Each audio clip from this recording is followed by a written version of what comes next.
U.S. Immigration and Customs Enforcement Agency, or ICE, now has access to some of the most sophisticated spyware ever created. The Department of Homeland Security, or DHS, and ICE began exploring contracts with Paragon Solutions in late 2024 under President Biden's administration for their Graphite software, though they became aware of it around 2022 and 2023. President Biden signed Executive Order 14093 on March 27, 2023. Which limited federal agencies from using spyware that could be misused for surveillance of U.S. persons, pose counterintelligence risks, or be linked to human rights abuses. This caused the $2 million contract to be put on hold on October 8, 2024. 2 months later, Paragon was acquired by AE Industrial Partners and merged with Red Lattice. This is significant because Paragon Solutions was an Israeli-founded and operated spyware vendor. Now that the company is American-owned, the pause has been lifted under President Trump, with the contract listing ICE as the contracting agency. So what is spyware? Spyware is a malicious software that enables a user to obtain personal information about a device and its activity covertly and transmits that data back to the attacker. Graphite is a spyware developed by Paragon and sold to organizations who need to hack people's phones. This is used by law enforcement for a number of reasons we will get into later. But on the surface, it is claimed to be used to stop crime. Graphite is primarily used to access encrypted messaging apps and read the messages within, and prides itself on not providing total control of the device like some other spyware solutions. Paragon was founded in Israel in 2019. Founders of Paragon include Ehud Barak, the former Prime Minister of Israel who was close to Jeffrey Epstein, and Ehud Schneerson, the former commander of Israel's Unit 8200.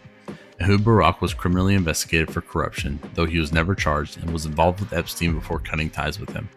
He received significant financial backing from Epstein in starting an investing partnership in Israel, met with Epstein dozens of times between 2013 and 2017, visited Epstein's island and flew on his jet, and received about $2 million in grants for research and consulting from the Wexner Foundation in the 2000s, while Epstein was a trustee of the group.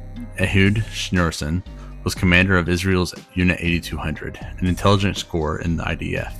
Unit 8200 is considered to be the Israeli equivalent of the NSA. The U.S. branch of Paragon was established as a Delaware corporation in March 2021, which is a common state to avoid taxes.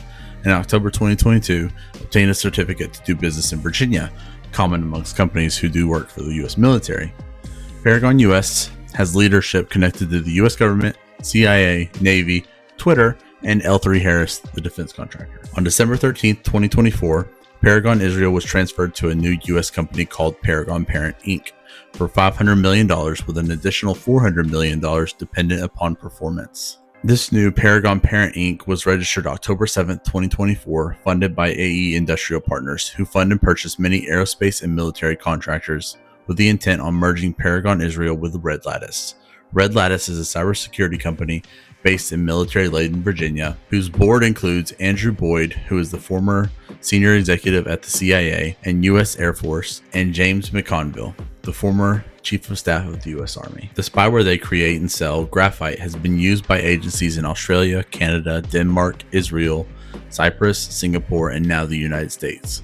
Citizen Lab, a Canadian cyber watchdog organization, has identified deployments and fingerprints to identify the software, which can be viewed on their site, where they have posted an investigation into Paragon and Graphite. Meta has also been investigating Paragon and Graphite for some time now, and has worked directly with Citizen Lab on their ongoing investigations. WhatsApp is an assumed attack vector for the software. The attacker would add a victim to a WhatsApp group in a specific way, send an infected PDF to the group, and the user's device would be exploited when the device automatically parsed the PDF. Graphite would then be loaded into WhatsApp and escapes the Android sandbox to propagate to other apps. Upon receiving information from Citizen Lab and Meta security team, WhatsApp was able to identify a Paragon exploited 0-day. On January 31st, 2025, WhatsApp notified approximately 90 accounts that were likely targeted with the Paragon spyware. This included journalists and other civilians. Citizen Lab coordinated with WhatsApp to ensure these individuals were offered support and optional forensic analysis on their devices and spyware by Citizen Lab. Some specific individuals from Italy agreed to participate in the research and had the findings shared. Through this, Citizen Lab was able to identify a likely cluster of cases that are related and seek to undermine a specific subset of journalists and activists. The first individual of note is Francesco Cancellato. He is the editor-in-chief of an Italian news outlet known for investigative journalism and politics. They have reported on connections between extremist groups and the political party of the Italian Prime Minister at the time, Giorgia Meloni. Another, Luca Casarini, is the founder of the organization Mediterranea Saving Humans. They rescue migrants from the Mediterranean Sea. He is also well known for criticizing the government under Meloni's treatment of migrants, and he was a personal friend of the late Pope Francis. Dr. Giuseppe Caccia is a co-founder of Mediterranea Saving Humans, an Italian scholar who was also targeted. Additionally, another individual, David Yambio, is believed to have been targeted. However, his notification came from Apple, and after Citizen Lab examined the device, it shows signs that point to Paragon's Graphite. Yambio is an associate of Casarini and Caccia, and is the founder of Italy-based humanitarian organization Refugees in Libya, who advocate for Libyans attempting to cross the Mediterranean Sea. This points to an abuse of the Graphite software in regards to Italian relations with Libyan migrants. On February 6, 2025, the Italian government denied knowledge of the affair.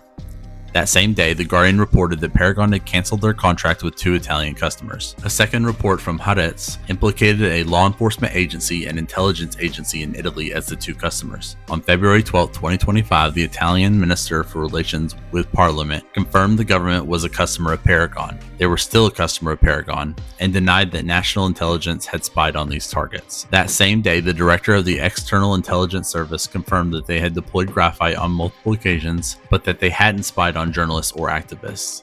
On February 14, 2025, the Italian government and Paragon agreed to cease the deployment pending investigation. Italy serves as a good case study due to it being the first well-documented abuse of Paragon's Graphite, with it being such a new player on the spyware scene. Italy is a known producer of mercenary spyware companies, including Area, RCS, SIO, Innova, Memento Labs, Raxier, Neg, and Cyphergate. The US DEA has used Paragon's Graphite, though they claim they only use it to fight drug cartels and never on American citizens.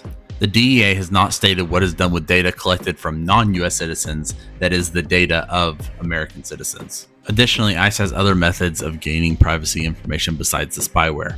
Information from various sources in the government, including HHS and the IRS, being used in the name of immigration enforcement. Not to mention the hiring of 30 full-time employees whose entire job is to perform open source intelligence research on social media sites in order to identify targets of potential immigration action. The concerning aspect of this is that they are dragnet operations. They don't pick and choose data. They scoop up everything they can get and store it to comb through later, or they use AI to comb through it. They already have your data. They keep it, and the government can use it at any time in the future. Paragon has taken steps to ensure their spyware is not abused by governments. They limit Graphite's capabilities compared to their competition and claim they only do business with governments who do not have a history of abuse. On top of this, they are the newcomers to the game, being a relatively new company compared to their competition. And despite this, they are already shrouded in controversy regarding abuse of the software. Mercenary spyware is a slippery slope that is easy to fall down. It is tempting for governments to use this in a way that makes their jobs much easier and the populace safer. But all it takes is one decision maker with bad intentions to abuse such powerful software. The US has fallen further into a surveillance state since the implementation of the Patriot Act, and it seems we are preparing to delve deeper into that hole.